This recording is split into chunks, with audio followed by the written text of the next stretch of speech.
Hello everyone, and welcome back to another GIS lecture video. And in this GIS lecture video, what I want to talk about is attributes, attribute tables, and attribute queries. So if we remember back when we started talking about vector data, we said that there were three parts of vector data.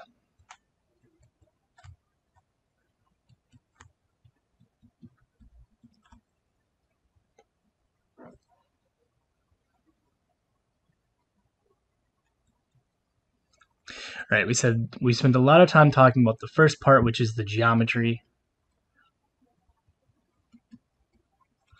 right, which was the location. We spent a lot of time talking about that. We talked briefly about this idea of the OID, FID, right? That's the unique identifier.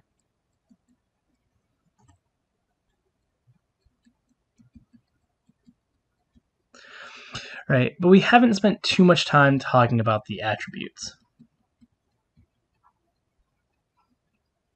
And what I want to do is I want to recap what attributes are and how they're structured as part of the vector data. So if we remember back to the idea of vector data, what we had is this idea that we can store information or attributes about a location in an attribute table.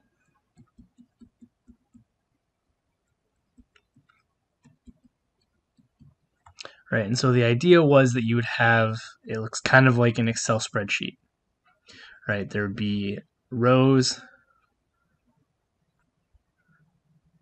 and columns, right? And the idea was that the first row would be specific the attribute names.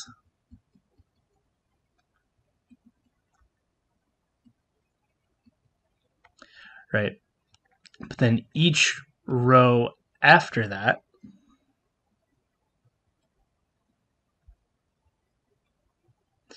right, would represent a feature. Right, so each row of the attribute table represents a specific location or a specific geometry, right? The first row is the attribute names. Each row after that represents a specific individual feature, right? And then we also know that, right, just like with an Excel spreadsheet, right, we can have multiple columns. The first column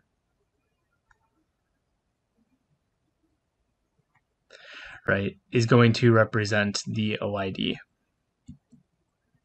Right, so that first column is going to be the unique identifier. So for example, 1, 2, 3, etc. Right, after that though, right, any other additional columns that we have, right, these are all attributes.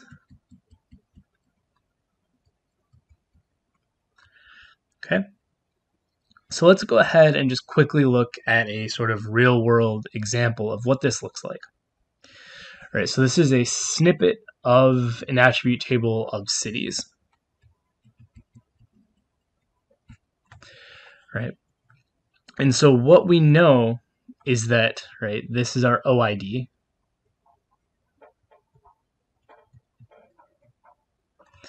Right, and we know that each one of these rows, right, represents a single city. Right, each row is a feature. In this case, a feature is a city. Right, and we know that each column, right, represents an attribute. Right, and so just as a quick refresher, right, the attribute names,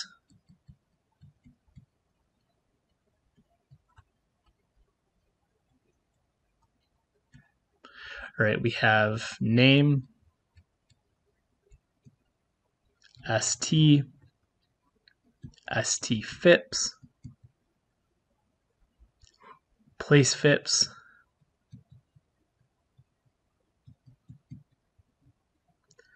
capital, pop class, and pop 2010. Right? And so if this was an actual data set we were actually going to use for a real application, right, it would be our job to understand what each of these means.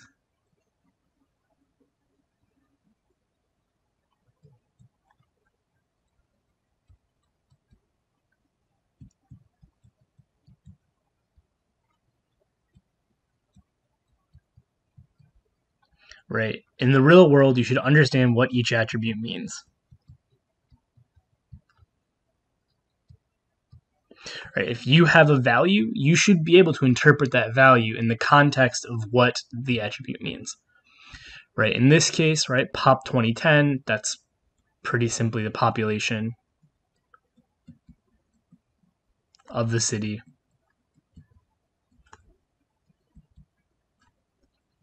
Right? In 2010.